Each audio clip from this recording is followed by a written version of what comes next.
boy, this is going to go downhill fast. Joe is about to do a little freestyle, and he's got a pretty girl on his arm. What could go wrong? Folks, this happens to be Nanette's birthday.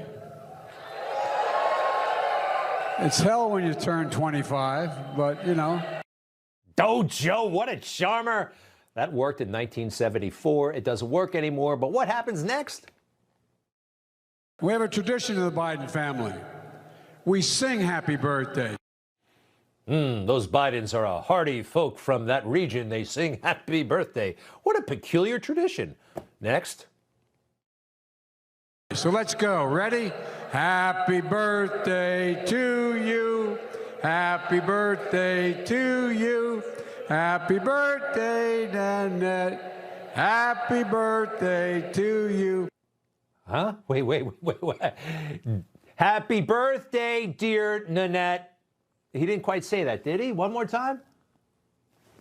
Happy birthday, Nanette. Did he get it right? I don't know. I think he blew it. I think he blew the key line. Hey, but that's okay. They probably met 40 seconds earlier. Joe's already grabbing her, making inappropriate comments, and getting very, very close. God love you, kiddo.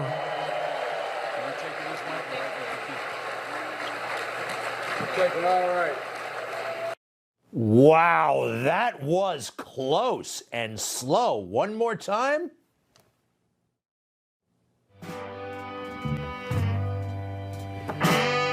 Yikes. Joe. Hasn't he learned anything from Me Too? He's gotten himself in trouble just like this. Back off, sir, and get off the bike. I'm trying to help. I really am. All right. Are we done with this? I think we're done. Actually, one more. God bless you all, and may God protect our troops. Thank you for letting me interrupt your dinner. Thank you.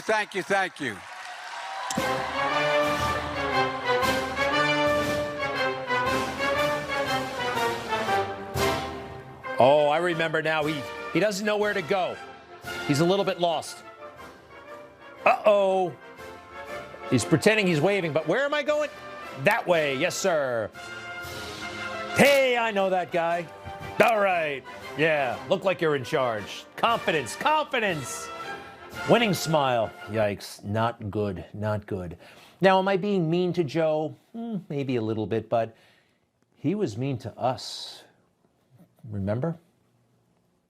Donald Trump and the MAGA Republicans represent an extremism that threatens the very foundations of our republic. No, we don't. Your horrible rhetoric does. And the American people, this speech did not sit well with them. Let's go to Harvard University. Actually, there's a poll about the damage you did here. 59% believe that Biden used anger at MAGA to avoid important issues. Next, please. 56% believe it's inappropriate for Biden to label Trump supporters as semi-fascists. And also, 54% believe the Biden speech was a gross exaggeration of reality. Yes, absolutely. And not to mention a violation and, I guess, a cancellation of a key promise, a solemn promise he made to all of us. We can see each other not as adversaries, but as neighbors. We can treat each other with dignity and respect. We can join forces, stop the shouting, and lower the temperature. Not so much, huh? He must have forgotten to do that, and he does forget things. Hey, but anyway, today is a special day. Did you know what day it was? Happy National Black Voter Day. Today is all about recognizing the power of our voices and the responsibility we have to use them. It's great news that more Black Americans were eligible to vote in the last presidential election than ever before. And why is that, Michelle Obama? Let's take a look. According to the Washington Post, since 2016, 11 states and D.C. have expanded voting rights for the currently and formerly incarcerated, yes, and a disproportionate number of those happen to be Black. Over 1 million currently and formerly incarcerated Americans have regained their right to vote since the last presidential election. Now, yes, America has been having a silly conversation about race to avoid having an important one. Can I see that commercial one more time? Black Voter Day. Wow. You know, looking at this commercial and listening to what they said, you know what? You know, Joe Biden says, what does he say about Georgia Republicans? They make Jim Crow look like Jim Eagle. This kind of stuff makes Barack Obama, who is supposed to be some sort of uniter, makes him look like Al Sharpton, actually. What a wasted opportunity he had, huh? All right, stay with us. Prince Charles, we liked him for about 2 minutes, and now he's gotten all pompous and arrogant all over again. Did you feel apprehensive during any of this, the Black Lives Matter riots that dominated this country for months in 2020? I didn't like them whatsoever. No, I don't think most people who are interested in safety, law and order, their fellow man actually like these things. But the Democrats, how did they celebrate? Well, they sanctified these. Remember, there's Nancy Pelosi, Chuck Schumer, the rest on their knees, wearing garments they don't even understand that they think are somehow supportive of the Black Lives Matter movement. All of that virtue signaling. And so many cops, so many police officers have died in the aftermath of this nonsense, in the lead up to and in the aftermath of George Floyd. That should upset our leaders, don't you think? And it's okay for us as citizens to be upset with the FBI about what happened on August 8th at Mar-a-Lago. It makes no sense whatsoever. We view this as harassment. Those documents spread out on the floor. What is that even supposed to mean? We don't know. It has not been explained at all by Attorney General Garland or anybody else in this government, except for their selective leaks. But Dick Durbin suddenly is a partner of law enforcement, the senior senator from Illinois. And I will just tell you, it was stunning, the number of threats that have been cataloged and indexed since the August 8th search at Mar-a-Lago. We've seen some of it at the Cincinnati FBI office and other places that is very explicit and specific, and others which are generalized and address the security of each and every federal agent. Well, why don't you index and catalog this? All the stuff that's been happening to our brave women and men on the streets of America every single day. Dick Durbin, you and your Democrat colleagues, and especially Joe Biden, helped bring this on. In fact, you, sir, personally said this. Yesterday, I participated in the Black Lives Matter protest in Jerseyville, some town in Illinois, I guess. How many more names of black men, women, and children will cry out in protest before things change? Is a United States senator talking like a two-bit community activist? These silly words, pandering words from Democrats and so many Republicans too, helped fuel the violence, people at each other's throats. We see it all over the place. New York City burning up during Black Lives Matter summer, and the tension is still extremely high. You know, in the middle of all this, we had Kathy Hochul. She was lieutenant governor back then. Now she's the governor. And look at her. She thinks she's the Queen of England, waving, surrounded by security. Yes, Queen Kathy, huh? She's got local cops, county cops, state cops, federal cops. She has never had it so good. But during the moment of truth, here's what she said about the violence that was plaguing her city. I realize that my voice is not the important one right now. I'm here to listen and will use my platform to help promote other voices speaking up against systemic racism and injustice. Black Lives Matter. She was the #2 official in New York State, and this was happening everywhere, and she chose to keep her mouth shut and help lift other voices. How about public officials who believe their mission is public safety, right? We've got enough poets in society, okay? Lee Zeldin is our great hope here in New York. He is a Republican congressman from Long Island, happens to be an Iraq war vet, a lawyer, and this race is tightening. Lee Zeldin is now within striking distance. Yes, he's down, but it's getting closer. This is an overwhelmingly Democrat state. It has not been the governor's mansion taken from a Democrat since 1994, and Lee Zeldin just might do it. With your help, with our help, take a look at this commercial. This one is not. This captures what's happening right now in New York, and I am really rooting, not endorsing anybody, but I am sure rooting for Lee Zeldin. No wonder why Kathy Hochul will not agree to a debate location or time. Nope. She is avoiding Lee Zeldin. She is not up for it. We will see what happens. Keep your eye on this one. All right, meanwhile, the Queen, when is her funeral? Monday. Wow. She died a week ago yesterday. This is, well, look, we like the Queen a lot and very important to the British and the world, but how many outfits does Charles have? Look, Charles gave a great speech the first day, and then ever since he's been kind of, well, he's been mean, he's been pompous, we've seen him snap at people, and the constant wardrobe changes. All right, here he was Friday. Let's see. Now he wore tails on Saturday. Did you see that? They went all the way down to his knees. How many uniforms? Oh, a kilt. A kilt, that is, well, that's traditional, I guess. Does have the uniforms. How many branches of the armed forces in Britain was he in? He's got a blue uniform. He's got a dark blue uniform. He did, sir. He was a helicopter pilot, I believe. All right, look, we are sorry for his loss. We, of course, admired the Queen very, very much. The funeral is Monday, and I heard a report that Donald Trump may have been invited. That would be nice. All right, coming back. Why was Hillary Clinton on television for 30 minutes today? They gave her a full half hour of free airtime. Hillary, that's a long time to watch Hillary Clinton. We'll be right back. I can say is that the fake news just doesn't get it, do they? No way. No way. So Hillary Clinton, I think she's running for president. Oh, yeah, Joe Biden can't run in 2024. She wants back in. Look at the royal treatment they're giving her on MSNBC. They gave her like a half hour today. A half hour with Hillary Clinton. That is not interesting. Well, let's dive right into our next guest. Joining us now, former Secretary of State Hillary Clinton. Next week, the Clinton Madam Secretary, thank you so much for being with us. Let's talk about... Do you believe the Justice Department will hold him accountable?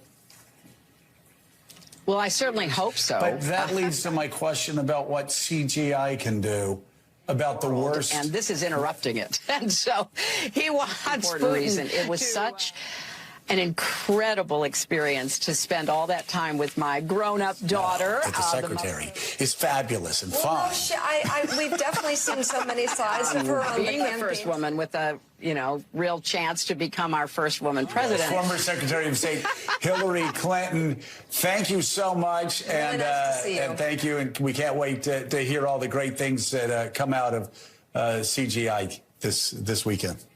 Thanks. You. Thank you so much. Take care now. I actually wanted to run. Oh, boy.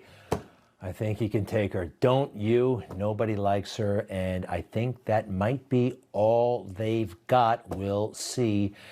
You know who the press secretary is of the White House? It's this person, Karine Jean-Pierre. And I'm sorry, everybody knows it. She's no good at the job. I don't have anything. I don't have anything. I don't have anything. I don't have anything. I don't have anything. I just don't have anything. I don't have anything. We don't have anything. I just don't have anything. Don't have anything. So I don't have anything. I don't have anything. I don't have anything. I don't have anything. I don't have anything. I just don't have anything. I just don't have anything. I don't have anything. Again, I don't have anything. I don't have anything. I don't have anything. Don't have anything. I don't have anything. I just don't have anything. And it goes on like this. And on and on and on. She doesn't know anything. That's the problem. So they brought over somebody who's bad but slightly more competent. His name is Kirby, and he kind of looks like an old-timey game show host, maybe from the 60s. Anyway, look, he's a nice guy. He's not bad. But it's kind of getting awkward because, okay, who are you and what's your responsibility? What's she all about? And finally, somebody asked the question, what are we supposed to make of your presence here? What about the other one? And well, listen to this. on your job at the White House, because I've been trying to ask this question, there seems to be some confusion about what your role is, what type of questions should we ask you. Sometimes you act like the second press secretary. Can you explain exactly what your job is at the White House, and if you're a second press secretary, what type of questions should we ask you? Is it on food? Is it on national security? And the reason I'm asking this because almost everywhere I go, I have black people telling me that the reason you're at the White House is to undermine the first female black secretary. So can you clarify that and explain why, there are 1,000 national security experts at the National Security Council who can always be here and take questions on national security. So what type of questions should we ask you? Wow, huh? I mean, it's actually an all right question. Did you see him hang his head in shame? Yeah, what is that, white shame? What's the... All right, so he grovels, oh, no, never, listen. If anyone gets any kind of idea in their head that I'm taking away from Karine or her work, that's really regrettable. And I'm very sorry that that's any impression that anybody would have. I am simply working at the National Security Council on national security communications, and with her good graces, I'm able to come up here every now and then to talk to you about simply national security issues. That's my portfolio. That's where I'm limited. All right. Seems sincere, but it's very, very awkward, all right? She's not hacking it, and he's backing her up. Take a look at this. Never forget what a con man that Biden can be. On one of the most important national security questions of our time, he has misrepresented his stand constantly on the Iraq War. Moment shock and awe started. From that moment, I was opposed to the effort and I was outspoken. The rationale was that's the way to not go to war, because I didn't believe he had those nuclear weapons. I didn't believe he had those weapons of mass destruction. Trusted George Bush to keep his word. He said he was not going to go into Iraq. He said he was only using this to unite the United Nations, to insist we get inspectors in to see what Saddam was doing. Several senior people in the administration, the president, the vice president, made pretty definitive statements that there were weapons of mass destruction there. You all voted, both you and Senator Lugar, for war authorization last October, I think based in part, at least on these intelligence estimates or assessments. Do you feel you were misled in any way? No, look, here's where I start. There was a cataloging of the amount, the numbers of liters of VX, sarin gas, I mean, all these biological or mainly chemical weapons that was done by the international community at the UN under Mr. Butler in 1998. It was clear that Saddam had these things. Every member of the Security Council knew it, and the burden was on him to demonstrate he had destroyed them. He did not do that. I have no doubt he had the weapons, and I had no doubt the burden was on his side. The ultimate reason why most people voted to go to war was the totality of the circumstances he laid out, and not the notion of whether or not they had weaponized or not weaponized, had nuclear or not. I think to the extent that was hyped by some in the administration, it was for public consumption and to try to get public support. Because remember, that kept fluctuating. It kept fluctuating. One day it would be 48% of the people and 54%. And I think all administrations tend to do that. I remember the first Gulf War, we heard all this about babies being killed in Kuwait and the like. That wasn't the reason we went to Kuwait, but it was sort of icing on the cake to deal with public opinion, I think. All administrations lie, huh? Especially yours. Wow, huh? Hey, stay with us. Take the political world. When he won the nomination, he's trying to take out an incumbent, Representative Marcy Kaptur, who is, by the way, sprinting away from Joe Biden these days. Hey, JR, how are you? And who's with you? I'm doing good, Greg. Got all the front row, the world famous Donald Trump's front row Joes are all here. And yeah. How many rallies have they all been to? Oh, I would say on average they've probably been to 40 apiece. But you got as high as 65, and I think the lowest is probably 31. So, JR, let's go back to the rally where you became something of a national sensation when he singled you out, and I think this really helped in your campaign. You tell us. But first of all, Here's that big moment. In the audience, we have somebody doesn't know he's going to be announced, but I have to because he's been out there. J.R. Majewski, he's been where is he? Where is J.R.? Hello, J.R. They didn't even give you a good seat, J.R. But we love you, J.R. Thank you very much. Thank you, man. This guy, he carves that name Trump in those fields. He's a genius. Thank you, J.R. Really nice.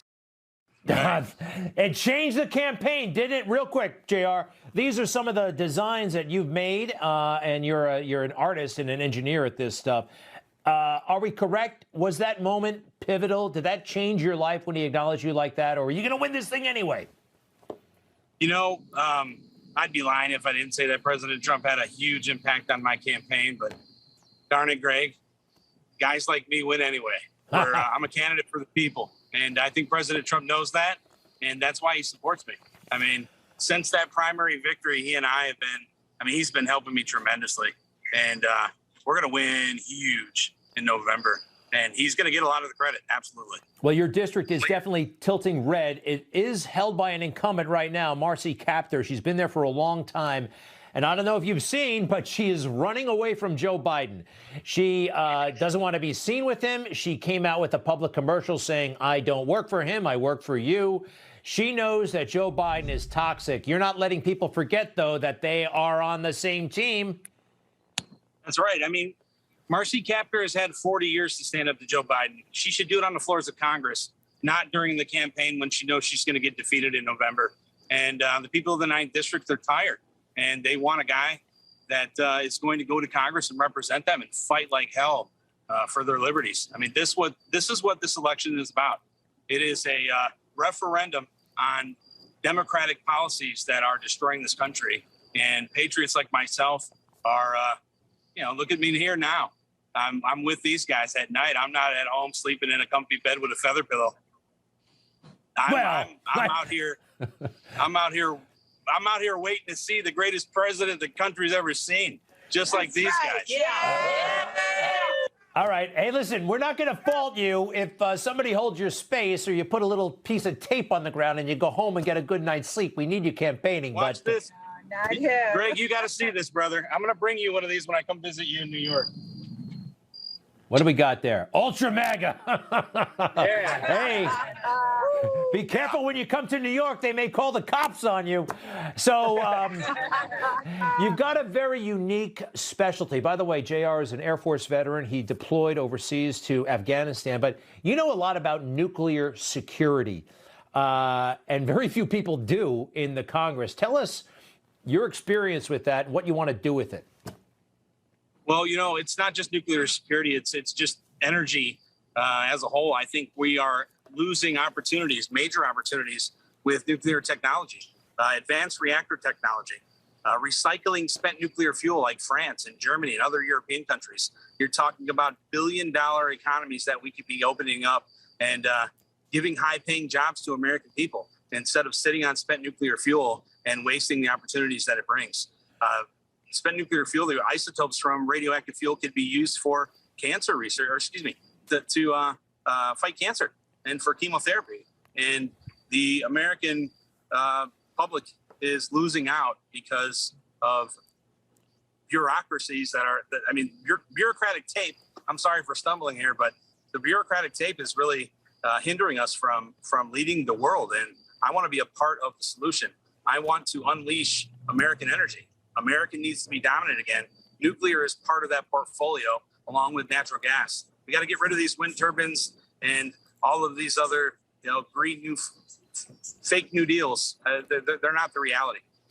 Hey, do you mind if I talk to one of the front row Joes, the one in the second row? She's over your left shoulder. She's got the kind of silver hair. Hi. How are you, and what's your name? And tell us about yourself, if you don't mind, and why do you like JR? Well, I'm from East Tennessee. My name's Sharon Anderson, and I'm ready for him to go to Congress and represent the people in this country that believe in Donald Trump's policies, because he believes in Donald Trump's policies. Very good, very good. And what did you think of Joe Biden's speech from a week and a half ago? Did you see it? Yes, sir, I did. And Joe Biden knows nothing about the MAGA movement. Very good, very good. Hey, JR, if you don't mind, can I talk to one more? The one who's actually holding the front row Joe sign to your right. That's her. That's you. Hi. What's your name? And tell us why you're there for JR. Or are you there for JR and Trump, or Trump and JR, or just Trump, or just JR? Both. Okay. It can go both ways. My name's Libby DePero. I'm from Connecticut. I'm here for JR. He's great, and I've been following Trump since 2016. New Hampshire. Nashville was my first rally. I've been to 65 rallies. And I'm going to keep following, especially this guy right here, nuclear energy. I go with that man. It's awesome. It's awesome. We love JR. A lot of nuclear energy at a Trump rally, Greg. JR, this is one of the only circumstances where it's actually polite to ask about finances, your campaign's finances. How are you doing? Money's very important as you approach the general election. And I know people can help if they want. JRMajewski4Congress.com. We'll put that up on the screen. But how you holding up? We're doing good, Greg. I mean, I'm on the phones all the time. I'm working 18 hours a day. You know, I'm doing donor calls 6 to 8 hours a day, sometimes 10. And I'm out, developing individual relationships with the constituents in the 9th district. But we could always use some help. My opponent's been in office for 40 years, and she's sitting on $1 million plus, and she's launched nearly $750,000 worth of attack ads against me. And we could definitely use the help. All right, terrific. Absolutely. Hey, by the way, can I just see how close you are to the front? You're the front row. Where's the stage? Can you whip the camera around? Can we see where the stage is from where you are? Where's Trump? We are out in the front. We got to have special access. They haven't opened the actual gates yet. The Trump team has don't go too fast. The Trump team actually called, and we set up my campaign RV right out here in the front. And J.D. Vance and I are going to be out here playing cornhole with voters tomorrow. It sounds like a lot of fun, and I wish I could be there. And, well, anyway, next time. J.R. Majewski, continued success on the campaign trail. You shocked the world. This Marcy Captor character is in big trouble. And thank you to all the front row Joes. Take care. Thank you. Thank you. You bet. Thanks, Greg. Have a great one, and we'll be right back.